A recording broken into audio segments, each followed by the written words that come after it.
Hey, KFC fights. Nick, Jackie, rest of the crew going on there. Quick hypothetical for you.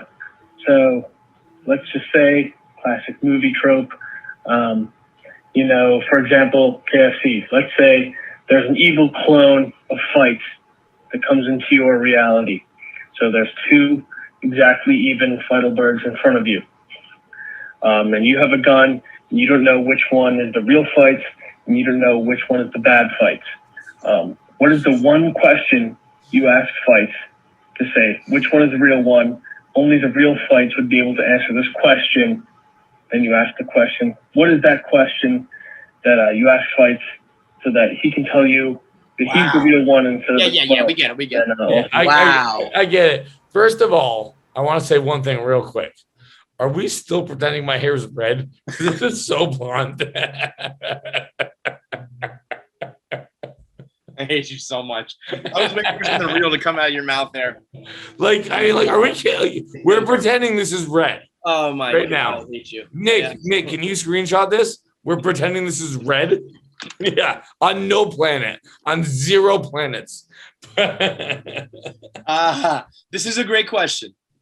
That is awesome for couples and best friends and stuff where you really got to find something that you guys and only you guys know.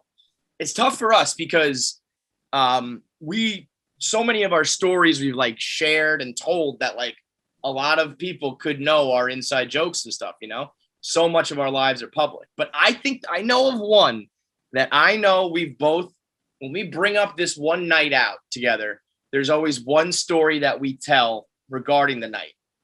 And I think that I don't think your clone would know it. I don't think the public would really know it as much. Okay, I have two. One of them I wasn't even there for. It's a story involving you, but I wasn't there for it. Okay. It's when you went to Vegas your first time. Uh-huh. And you're in the car. Uh-huh. And they were like, what's your name? Or what? I don't just anything about that trip. I don't have an exact story, but you with the fucking, what's his name, Waffle or whatever. I was with Waffles McButter. I think I know the story. I think I know the story you're talking about. This Waffles McButter was his name back when Bro Bible tried to compete with us, and he told some story about the commenters, and he was like, "I don't fucking let the commenters bother me, bro." He goes, "What do you say?" He goes, "I don't let them beat me at life. I'll fucking tell them that they should die of cancer." And I said something like, "Yeah, bro, well, if you tell them that, I think they are beating you at life." And the whole car was like, "Oh, shit." And it was super awkward because it was we were all supposed to be blogging buddies on a Vegas trip. And I just ethered this guy. And everyone was like, "You just got dunked on." I was like, "Oh, yikes. Get me a hard time." How about this, though, John? If I said to you, what story did R.A. tell us at the Christmas party Celtics box? Which one, Kevin? Which one? There's one though. We're talking about his fucking. Well, actually, there are two. So there are two I have. Really? But okay, so maybe I'm wrong then, because when I think it's one. I think the one is when he got his vasectomy. Yes. Okay. Good.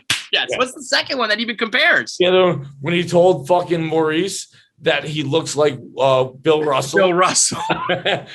Mo looks nothing like Bill Russell. He's just a tall black guy. He's just a tall black guy in Boston. So R.A. was like, "That's the same." That is funny. But the vasectomy, I mean, it was like, "Hey, how are you? I'm Brian. They call me R.A." So I was getting my dick snipped, and it was like I had he had pictures. He had pictures, Kevin. He showed us. He showed us pictures. I just remember anytime I brought up, people said "Oh, do you do Christmas parties at Barstool?" And I would bring up that we went to this Celtics game and got a box. And then both of us at times have been like, "And then R.A. told me it was a vasectomy." So I think that's the only thing that both you and I would have known for sure. But we'll have to think of that. And that's a good one for the listeners. That goes viral every now and then on Twitter. You've been kidnapped and you need to send one tweet to alert people that you've been kidnapped. What would it be? So tweet at us. What questions do you think you could ask? I could ask John. John could ask me. You would ask the KFC radio gang, whatever, to make sure we don't get killed. You want the good news or the bad news? What do you want, the good news or the bad news? I always go good news first. All right, the good news is when we started this shit, only 10% of people watching our YouTube videos were subscribed. And now it's up to 40%. So that's almost like a 50-50 split. That's a 30% increase. A little math for you. That's the good news. Too much math for me, but it's good news. You know what the bad news is? That still means 60% of you motherfuckers aren't subscribed. It still means the majority. It's good thing I asked first, because that would have been backwards. That'd have been terrible. Yeah. Imagine if I was like, well, the good news is It's good thing I fucking go good news first. 60% still just freeloading off of our videos. And guess what? It's YouTube. You're all freeloading. It's not really all. The only cost is to push the fucking button. Just push it. Push the button. Push it. Push it real good. Push it real good.